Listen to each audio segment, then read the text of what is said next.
Assalamualaikum warahmatullahi wabarakatuh. Perkenalkan, nama saya Dunur Rahma dengan NIM 241420114. Saya di sini akan menjelaskan hubungan antara hukum perdata, hukum dagang, dan hukum pidana. Yang pertama, hukum perdata. Hukum perdata mengatur hubungan antara individu dengan individu atau orang perorangan atau badan hukum dalam bidang hak dan kewajiban pribadi. Contohnya, perjanjian jual beli, sewa menyewa, utang piutang, dan warisan.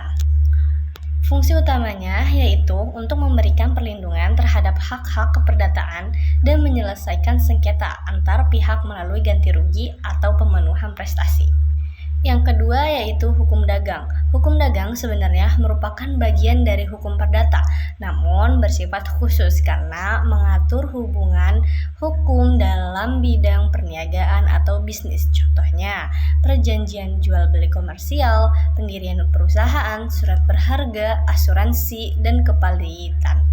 Fungsi utamanya yaitu untuk mengatur aktivitas perdagangan agar adil, tertib, dan sesuai dengan ketentuan hukum bisnis. Yang ketiga yaitu hukum pidana. Hukum pidana mengatur tentang tindakan yang dilarang oleh negara karena merugikan kepentingan umum dan diancam dengan hukum pidana. Contohnya, penipuan, penggelapan, korupsi, pemalsuan dokumen, atau pencucian uang. Fungsi utamanya yaitu memberikan sanksi dan efek jera kepada pelaku pelanggaran hukum. Hubungan antara ketiganya, hukuman dagang adalah bagian dari hukum perdata karena sama-sama mengatur hubungan antara individu, tetapi fokus pada urusan bisnis dan perdagangan. Hukum pidana dapat muncul jika dalam hubungan perdata atau dagang terjadi pelanggaran hukum yang menimbulkan kejahatan.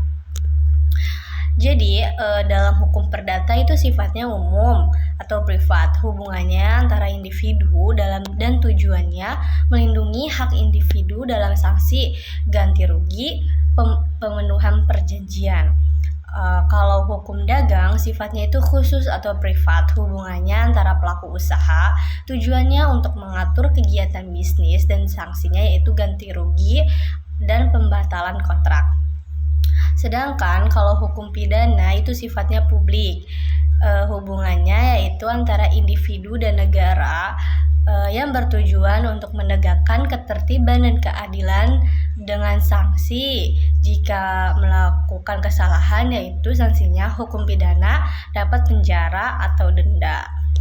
Selanjutnya, di sini saya akan menjelaskan mengenai persamaan dan perbedaan dari perusahaan persekutuan perdata dengan perusahaan komanditer. Yang pertama, dalam bentuk persamaannya. Dalam bentuk usaha, persamaannya yaitu keduanya merupakan badan usaha yang tidak berbadan hukum. Artinya, tanggung jawab masih melekat pada pribadi sekutu. Dasar hukumnya sama-sama diatur dalam Undang-Undang Hukum Perdata (KUH Perdata) dan Undang-Undang Hukum Dagang (KUHD). Jumlah pendiri keduanya didirikan oleh lebih dari satu orang persekutuan. Tujuannya sama-sama bertujuan untuk cari keuntungan bersama dan pembagiannya sesuai kesepakatan.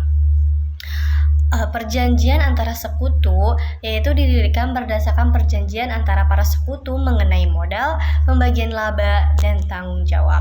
Untuk status hukumnya yaitu keduanya tidak terpisah dari pemiliknya, jadi tidak memiliki kepribadian hukum sendiri.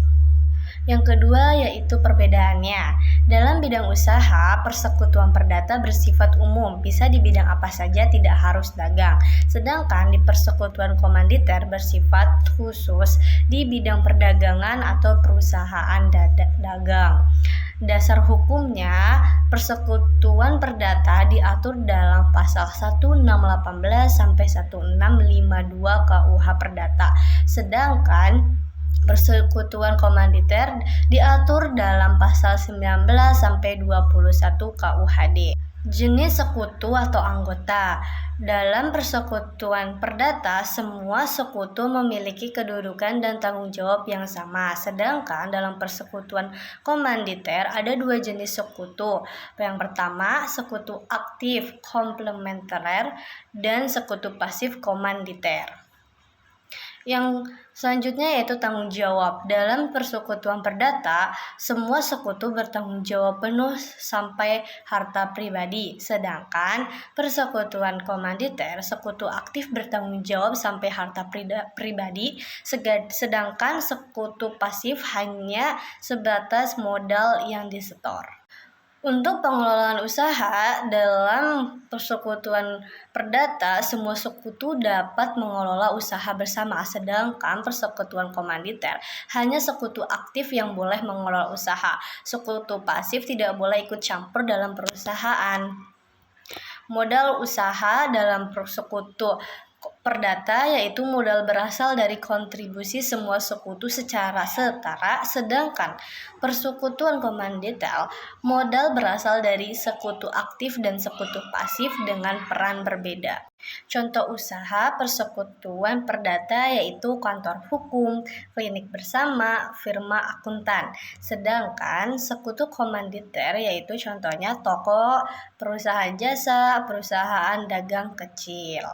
Jadi, persekutuan perdata adalah kerjasama antara dua orang atau lebih untuk memperoleh keuntungan tanpa pembedaan peran dan tidak terbatas pada bidang dagang. Sedangkan persekutuan komanditer adalah bentuk usaha dagang yang melibatkan dua jenis sekutu. Yang pertama sekutu aktif untuk mengelola dan bertanggung jawab penuh, dan yang kedua adalah sekutu pasif, hanya untuk menyetor modal dan tidak ikut mengelola.